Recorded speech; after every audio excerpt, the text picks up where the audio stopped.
எல்லாம் எப்படி இருக்கிறீங்க? எல்லோரும் நல்லா இருக்கிறீங்களா? வாங்க, நானும் நல்லா இருக்கிறேன். எல்லோரும் நல்லா இருக்க கடவுள்கிட்ட பிரார்த்தனை பண்ணிக்கிறேன். வாங்க, இன்னைக்கு தஞ்சாவூர் உரப்படை செஞ்சிடலாம். இது எங்கள் ஊரில் ரொம்ப ஸ்பெஷலான உரப்படை. இது அதுக்கு முதல்ல ஒரு டம்ளர் பச்சரிசி,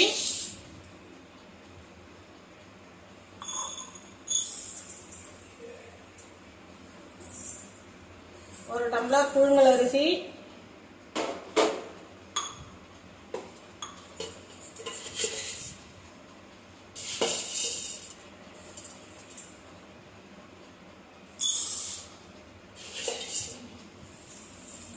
ஒரு டம்ளர் துவரம் பருப்பு,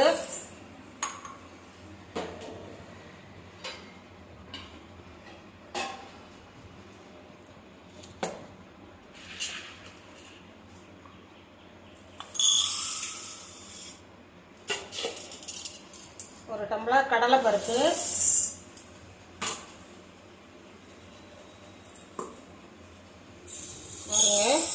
இது கருப்பு உளுந்து. இந்த உரப்படைக்கு ஸ்பெஷலே இந்த கருப்பு உளுந்து தான். இந்த கருப்பு உளுந்து தான் எங்கள் ஊர் பக்கம்லாம் நிறைய எல்லாத்துக்கும் சேர்த்துக்குவோம் நாங்கள். இந்த கருப்பு உளுந்தை வறுத்து அரைச்சி ஏஜ் அட்டன் பண்ண பிள்ளைங்களுக்கெல்லாம் களி கஞ்சி இந்த மாதிரிலாம் செஞ்சு கொடுக்கறது.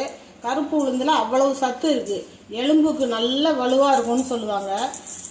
இந்த கருப்பு உளுந்து தான் பெரும்பாலும் அப்போல்லாம் எங்கள் வெள்ளை உளுந்தே பார்க்க முடியாத நான்லாம் சின்ன பிள்ளையா இருக்கும்போது வெறும் கருப்பு உளுந்து தான்.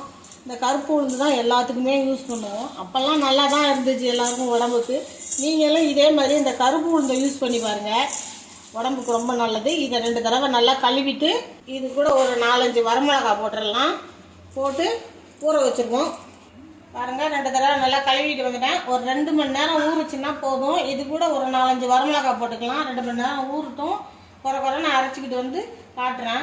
இந்த உரப்படை சட்டுன்னு எங்கள் ஊர் பக்கம்லாம் அடிக்கடி இந்த உரப்படையை செய்வோம் நாங்கள். உடம்புக்கும் ரொம்ப நல்லது, டேஸ்ட்டும் சூப்பராக இருக்கும். வாங்க, 2 மணி நேரம் ஊறட்டும். அரைச்சிக்கிட்டு இருந்தால் காட்டுறேன் அப்புறமேல. பாருங்க, இந்த மாதிரி கெட்டியாக அரைச்சிக்கிட்டு வந்துருங்க. இந்த மாதிரி நரன்னு இருக்கணும். ஒரு ஸ்பூன் சோம்பு போட்டுக்குங்க. ஒரு பெரிய சைஸ் வெங்காயம் கட் பண்ணி வச்சுருக்கேன், அதையும் இது கூட கலந்துக்கலாம். பொடியாக நறுக்கின கருவேப்பிலை, இதையும் இது கூட கலந்துக்குவோம். பொடியாக நறுக்கின சொரக்காயும் இது கூட போட்டுக்கலாம். வாழைப்பூ, பொடியாக நறுக்கின வாழைப்பூ, இதையும் இது கூட போட்டுக்குவோம். தேங்காய் இந்த மாதிரி கட் பண்ணி போட்டுக்கங்க நைஸா.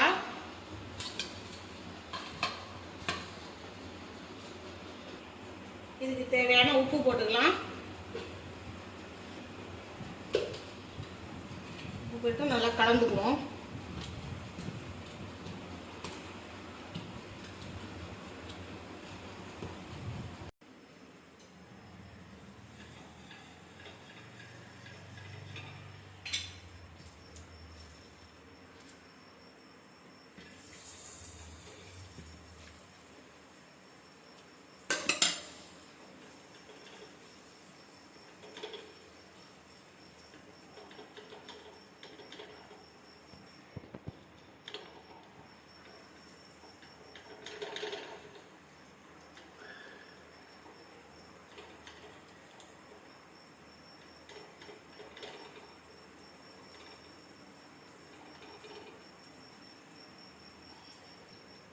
சுற்றி எண்ணெய் விட்டுக்கலாம்.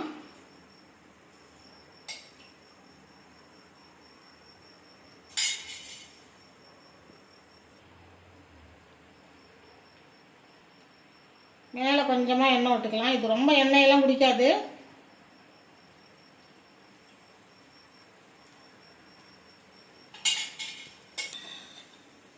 ஒரு பக்கம் வெந்துருச்சு, அப்படியே திருப்பி போட்டுக்கலாம்.